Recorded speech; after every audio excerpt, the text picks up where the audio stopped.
اگر ہم 18ویں ترمیم کی بات کریں تو 18ویں ترمیم کے میرے نقطہ نظر میں دو پہلو ہیں۔ ایک پہلو اس کا صوبائی خود مختاری یعنی ڈیولوشن کے ساتھ ہے۔ دوسرا پہلو 18ویں ترمیم کا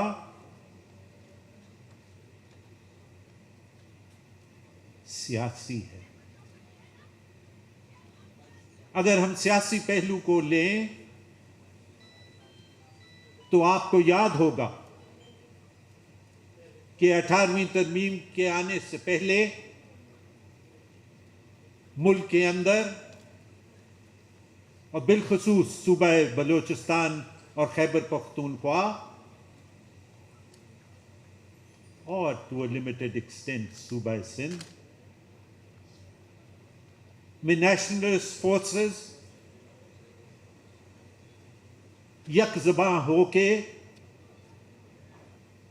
اپنی پروونشل اٹانومی اور پروونشل رائٹس کی موومنٹ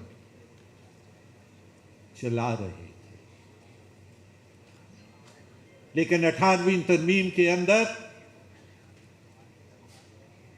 جب بلوچستان سے نیشنلسٹ فورسز شامل ہوئیں، اور میں سلام پیش کرتا ہوں حاصل بزنجو کو، میں سلام پیش کرتا ہوں ڈاکٹر مالک کو، جنہوں نے اپنی سیاسی کیریئر کو داؤ پہ لگایا،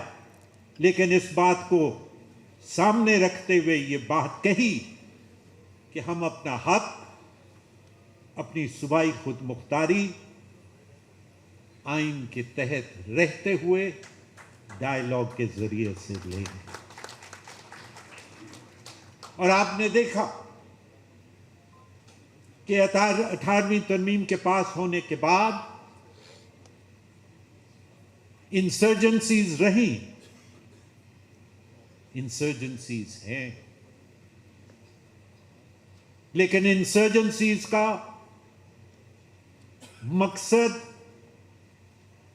دہشت گردی ہے۔ وہ جو نیریٹو پروونشل اٹانومی کا اور حقوق کا، وہ نیریٹو نیشنلسٹ فورسز سے ختم ہو گیا۔ یہ وہ سب سے بڑا پولیٹیکل ایڈوانٹیج ہے جو 18ویں ترمیم لے کے آئی۔ میں یہ بات واضح طور پہ کہنا چاہتا ہوں کہ آپ اگر 18ویں ترمیم کی رول بیک کی بات کرتے ہیں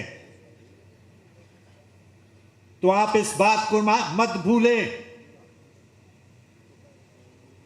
کہ 2010 سے لے کے 2026 تک پاکستان کے اندر فالٹ لائنز اور واضح ہو گئی ہیں، اور اگر آپ نے اس انسرجنسی کو حقوق کا نعرہ دوبارہ دیا تو وفاق کے اوپر گہرے بادل اور خطرات ایسے ہوں گے کہ وہ سنبھالے نہیں جا سکیں گے۔